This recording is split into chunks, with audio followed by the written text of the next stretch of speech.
Happy Wednesday and welcome back to the Shelby Show, a show where I share the inside scoop on how I run my real estate business and tips to work smarter and not harder. Today, I'm sharing the system I continually use to get to the closing table, specifically when working through repair requests.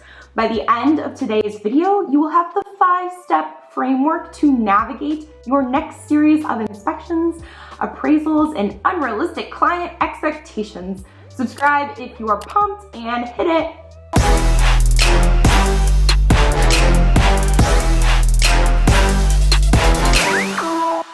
All right, for teaching purposes, let's pretend I'm helping a buyer since there's a lot more action on the buy side of the house. Step 1 of this 5-step framework actually begins before you go under contract, before that offer is even accepted. Step 1 is manage client expectations. Of course, you're going to tell your clients the timeline, costs to expect, and what's going to happen after that offer gets accepted, but I'm talking about managing their expectations about future negotiations. It is your job to explain up front that the home inspection report is likely going to come back 30 pages long and look like a red pen of terror exploded all over it. Let them know up front that it is the home inspector's job to find every little thing that is wrong with the home, and just because he'll make it seem like the house is caving in does not mean that it actually is. And explain that we are in a seller's market. So do not expect much, if anything, from the seller in regards to repairs and or allowances. Also explain how the home will likely not appraise at value since, we had to offer way over list to secure the deal, and that if the seller does not drop price to the appraised value, then that buyer might be having to come out of pocket for the difference. If you skip step 1 and let your clients go into this process thinking that the home inspection will come back clean, the seller will make a ton of repairs, and that the appraiser is their friend, you have set yourself up for an uphill battle, and there's no one to blame but yourself. Step 2 is to gather information ASAP. All right, at this point, you are under contract, congratulations, and you've handed your file over to your transaction coordinator to schedule the home inspection, termite inspection, septic, whatever other inspections you want to have, and to coordinate for the appraisal. But the key is to gather this information as quickly and completely as possible. Why? You need this information to plan your next move and will not be that agent who piecemeals requests together. You will not get the termite inspection back, ask the seller for something. Get the home inspection back, ask the seller for something.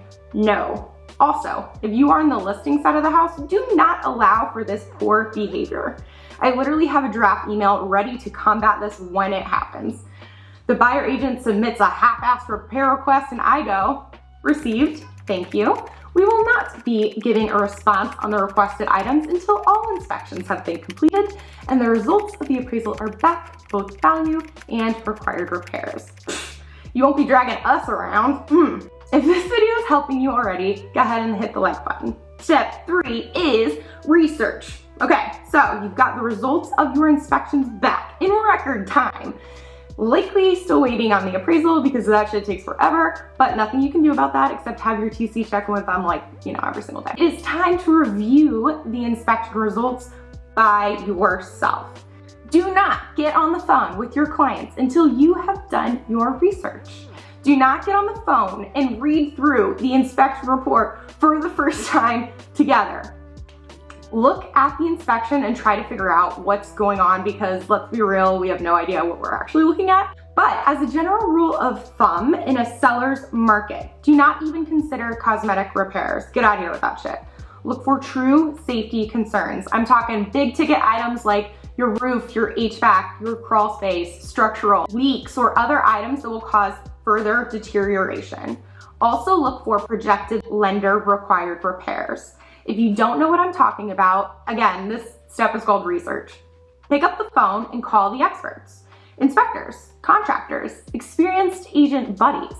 Figure out what's serious and what's not. Get as many opinions and perspectives as you can. Do not stop at the first person you call, for sure. You'll also want to hit up your lender and talk through any lender required repairs that you might not be aware of. Plus, ask them about any restrictions on seller concessions. This information will be super helpful during steps 4, which we'll get to in a second. Finally, call the listing agent and share your research in a super unbiased manner, friend to friend. Just a heads up, something like this. Hey girl, I got the results of the inspection back and just wanted to give you a heads up. There's a few things on there that the buyer is a little nervous about. Like, no sweat though, I'm working it on my end. I just wanted to see if you had any insight as to where the seller is sitting in regards to repairs. The goal of this call is to gauge the listing agent's reaction. Pay attention to their words. Pay attention to their tone. Are they shocked? Were they expecting it? Do they immediately say, well, the seller is not going to do any of that? Or do they seem like they've already prepped the seller to be ready for a chunky repair request? These are the clues you need to help shape steps 4 and 5. Hit subscribe if you've learned something. Step 4 is reflect. Now that you've researched and done a lot of the legwork to understand what you're looking at, it's time to reflect on the big picture. Pull yourself out of those weeds. What does the buyer actually care about? What should the buyer actually care about? Based on my conversation with the listing agent and other experienced listing agents that I contacted, what can I expect from the seller? How can everyone win? Reflect and be creative. Pull from all of the research you did in step 3 to develop courses of action. And then move to step 5, which is recommend. Get with your client. Explain what you've done so far and recognize how they must be feeling and reassure them that you're in their corner. Hey guys, I just got off the phone with the inspector yet again. I have been gathering information from all sources to develop courses of action for us. I know this process must be super overwhelming, and those inspection reports and repair quotes are always super scary.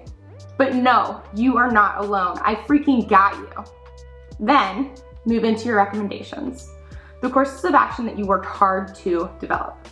As you go back and forth, make sure you agree with your clients on their objections, but always humanize the opposing viewpoint.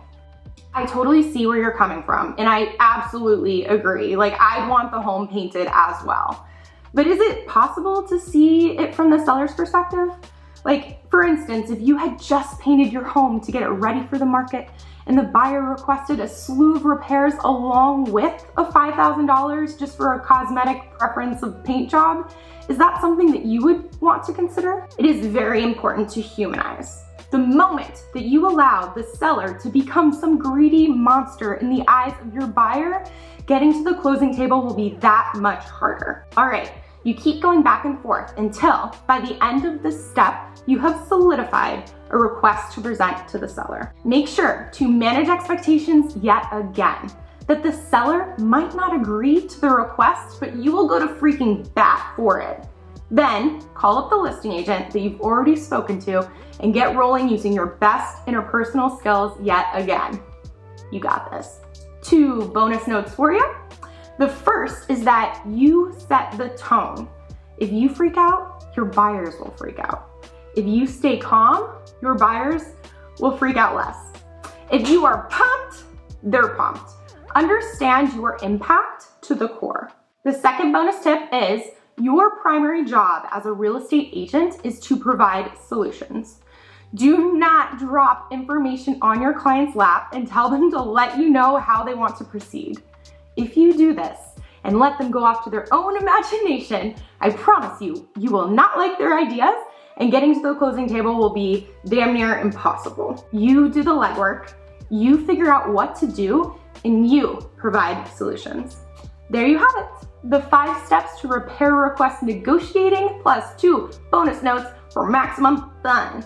So go out there and change the world. Thanks for joining me for another episode of The Shelby Show. And if you got something out of it, please let me know by liking, subscribing, and sharing with all of your agent buddies.